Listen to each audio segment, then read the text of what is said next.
Hi and welcome to this Scorpio inspired reading for October 2025.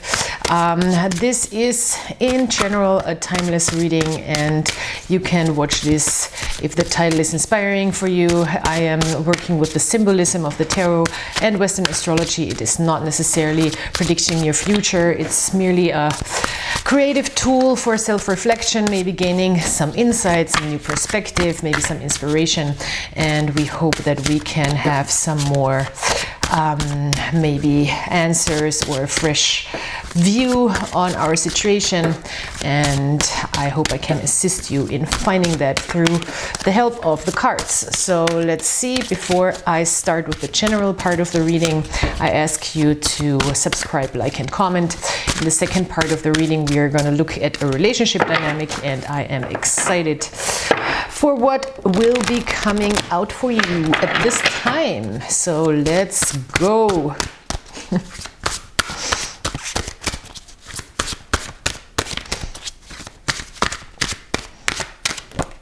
Oh, that's weird. The Four of Cups. All right. We're working with the Four of Cups energy. The Four of Cups is a card of luxury, I like to say. It is a card of emotional luxury. So we might be in a place where we've learned how to fall back onto ourselves, how to find the stability within ourselves emotionally. We might be a little cooled down when it comes to the outside, or isolated from the outside a little bit, because we maybe want to just be comfy, maybe want to be a little detached from other people, and maybe we are not so open also to taking on offers from the outside right now, because we feel very cozy and very comfortable within ourselves. We've learned how to nurture ourselves, how to give ourselves the love and the care that we need. This is a Moon in Cancer card, so this is speaking of all the love and the care and the nurture, of course. But at the same time, with the luxury card, we have to always think about that luxury is not something that is real when we have it all the time, because luxury in reality only exists when we don't have it all the time, because then when we have it all the time, then it's not luxury anymore. Therefore, with the Four of Cups, we often come to a place where we get a little bored, and that's the place often that we need that new creative ideas or new impulses or new motivation can come up and can aspire and can help us move again. But yeah, this seems like a very cozy card right now, very comfortable card. We don't want to look for the bad things in this card. But as I said, it is often only a temporary energy where we get a little, not lazy, I would say, but just a little too full of this caring, over-caring thing. You know, it's like when you have a mom that is constantly trying to give you, at some point you're like, leave me alone, you know. It's like we don't want to get too over pouring, because then we are kind of getting stuck in the wet and in the mud. Okay, so we do have, that's a lot of cards. I will not, I will take them into consideration, but not read everything like for the specifics. But it seems like a place also of resting or of treating yourself with some quiet and with some isolation, maybe even, not in a bad sense.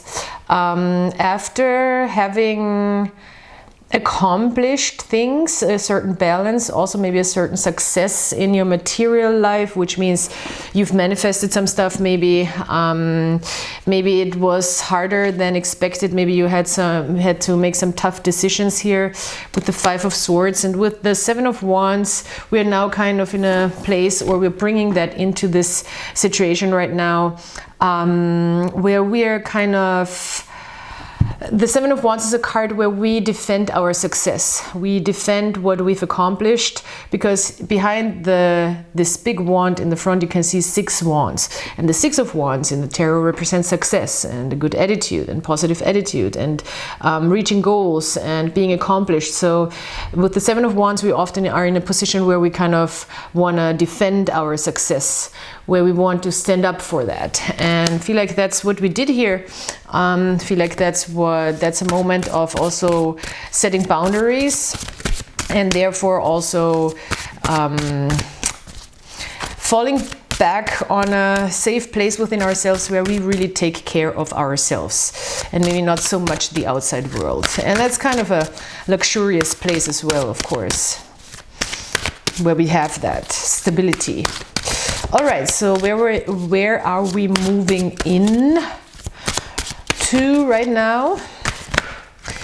So many cards. Cannot read so many cards. This one, okay.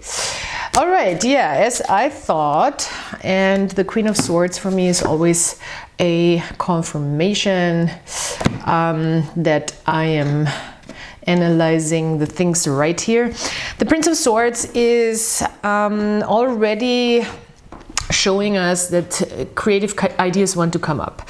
I think in this comfortable place, we now can really let our mind go free and be creative in our mind, be creative in our thinking. You know, maybe we can daydream things up, we can have a lot of ideas, we can have a lot of creative ideas, impulses, maybe just some sparks of mental inspiration come through. That's often the case, and I love that this comes out in a combination, because I love to say with the 4 of Cups, I love to mention the comedian and actor John Cleese of the Monty Pythons, who at some point I saw a really great speech of him. I don't know where he did that speech, but where he really speaks of the importance of boredom for letting creativity arise. You know, sometimes you need to be bored, so ideas can just come to you other than you're looking for ideas. And I think that's what's happening here, by just letting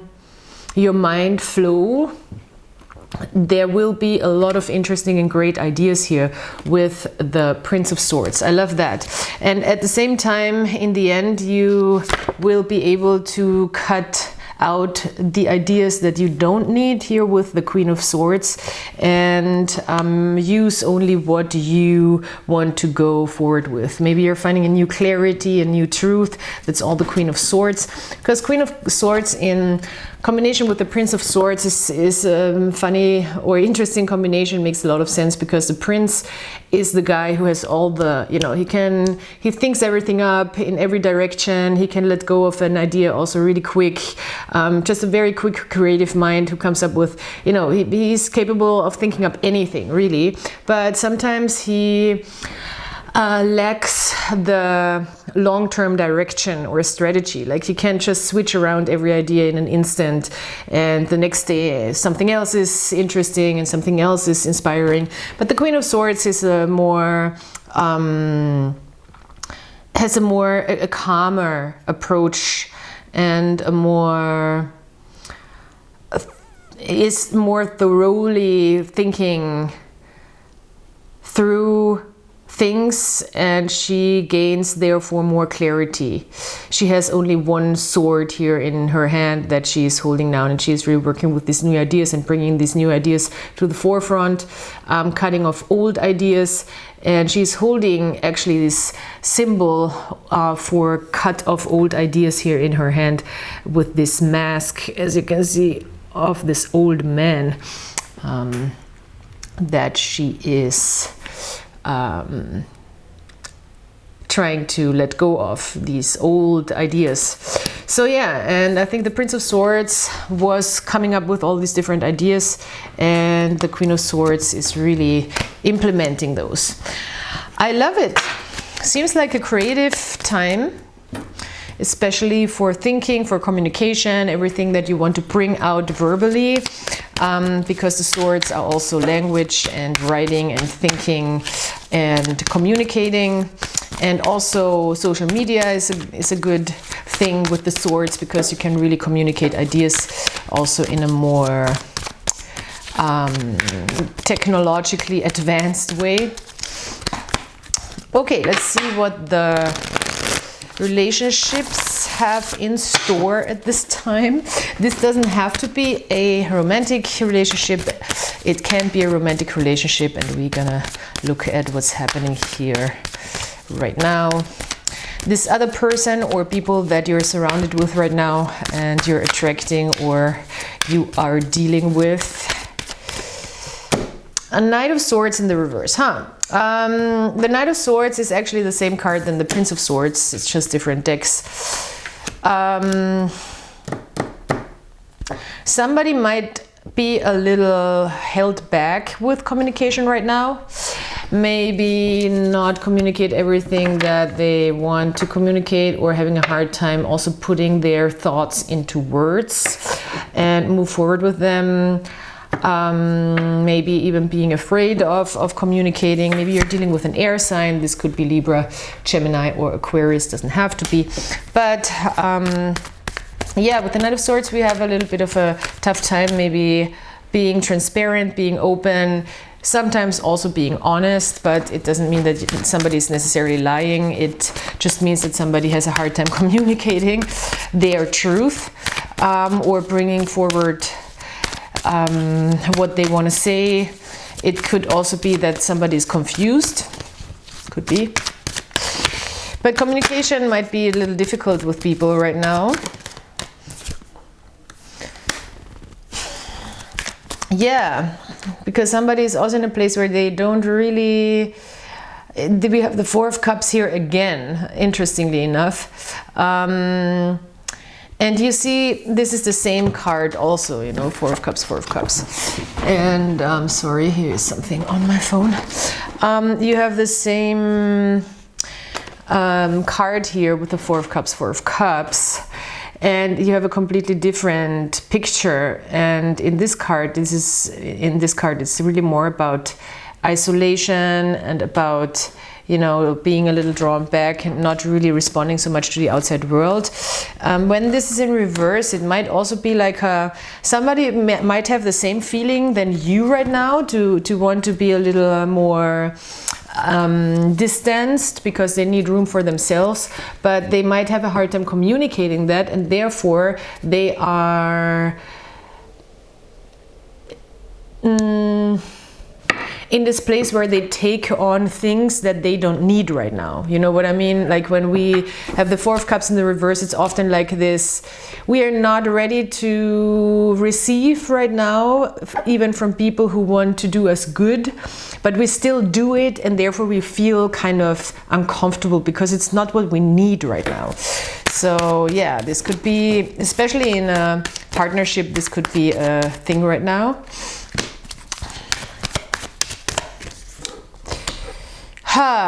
Yeah, that brings an element of distrust, I feel like, where with the Six of Cups in the reverse, we're like, well, I don't trust this is weird, this feels weird.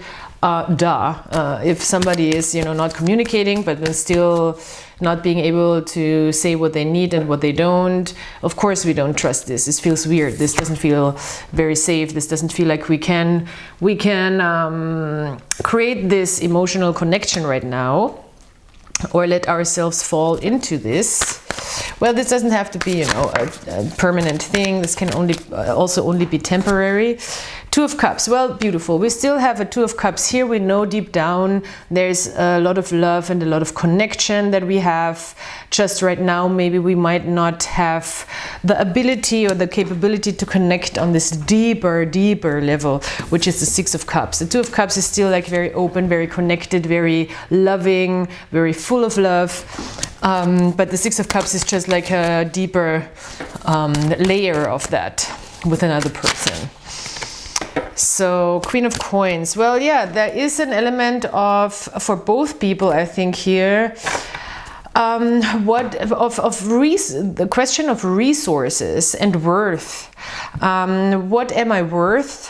What am I not worth to a person? How can I be in my value? How can I stand in my value? How can I also manage resources, especially in relationships is the Queen of Pentacles in the reverse, who might have a little bit of a hard time, you know. It could also be a very, very simple explanation that both are just feeling a little bit under the weather, because the Queen of Pentacles in the reverse is sometimes also a card of feeling under the weather or not feeling 100% healthy and fit, because she also talks about the body. So it's now, you know, the fall is coming and autumn is coming, and of course everybody is a little maybe more prone to, you know, not being 100% fit.